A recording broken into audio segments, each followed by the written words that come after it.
Assalamualaikum warahmatullahi wabarakatuh. Perkenalkan, nama saya Sri Wahyuni dengan NIM 22002235, yaitu perwakilan dari kelompok 3 Dasar-dasar pengembangan organisasi. Sebagai dosen pengampu itu Profesor Darus Dinal MPD dengan Bapak HD Afriansa MPD.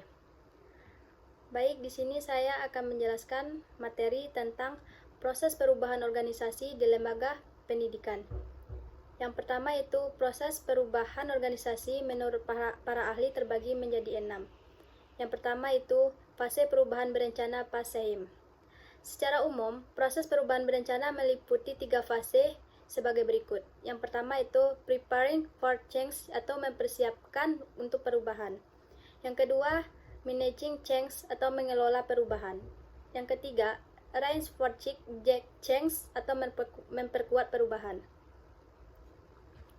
Yang kedua itu fase perubahan menurut Kotter. Untuk menjamin pelaksanaan manajemen perubahan yang efektif, dibutuhkan aktivitas manajemen perubahan yang sistematis, terencana, dan termonitor dengan baik. Manajemen perubahan memiliki sejumlah fase yang harus menjadi perhatian penting menurut Kotter, yaitu fase keberakhiran, fase netral, dan fase memulai dari awal. Dan yang ketiga itu fase perubahan berencana menurut Bullock dan Batten. Menurut Bullock dan Batten, dalam Wibowo menyatakan bahwa untuk melakukan perubahan berencana perlu dilakukan 4 fase tindakan. Yang pertama itu exploration phase atau fase eksplorasi. Yang kedua planning phase atau fase perencanaan. Yang ketiga action phase atau fase tindakan. Dan keempat integration phase atau fase integrasi. Dan yang keempat itu fase perubahan menurut Martinier. Martinier dalam manajemen perubahan menyebutkan ada 3 fase penting yang perlu dilakukan untuk mencapai keberhasilan dalam perubahan, atau menurut Martinier dalam Berger 1994, fase-fase tersebut adalah: fase pertama yaitu mengupayakan perubahan dalam konteks organisasi. Dan fase kedua ialah mengupayakan perubahan melalui integrasi dalam kelompok. Dan yang ketiga fase ialah mengupayakan perubahan melalui perilaku anggota organisasi. Selanjutnya, yang kelima fase perubahan menurut Kurt Lewin.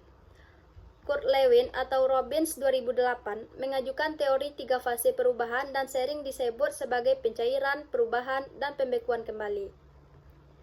Fase pencairan merupakan tahapan yang fokus pada penciptaan motivasi untuk berubah. Dan fase perubahan merupakan tahap pembelajaran di mana pekerja diberi informasi baru, model perilaku baru, atau cara baru dalam melihat sesuatu. Fase pembekuan merupakan tahapan di mana perubahan yang terjadi distabilisasi dengan membantu pekerja mengintegrasi perilaku dan sikap yang telah berubah ke dalam cara yang normal untuk melakukan sesuatu. Terakhir yaitu fase perubahan menurut Lippitt. Model dari Lippitt, Watson atau Wesley 1958 merupakan perluasan dari 3 langkah fase perubahan dari Lewin. Lippitt, Watson, dan Wesley mengembangkan fase prosedur perubahan Lewin menjadi 5 fase perubahan. Yang pertama itu pengembangan suatu kebutuhan untuk melakukan perubahan atau unphasing. Yang kedua, menciptakan suatu tata hubungan perubahan. Yang ketiga, melakukan perubahan. Dan yang keempat, generalisasi dan stabilisasi dari perubahan tersebut atau pengentalan kembali. Selanjutnya, materi dari fase setelah pengembangan organisasi. Di mana fase setelah pengembangan organisasi yaitu menurut para ahli. Yang pertama menurut Passmore 1994, perubahan merupakan mengubah dalam cara mengerjakan atau berpikir tentang sesuatu yang dapat menjadi mahal dan sulit. Perubahan terencana merupakan istilah yang pertama kali diperkenalkan oleh Kurt Lewin.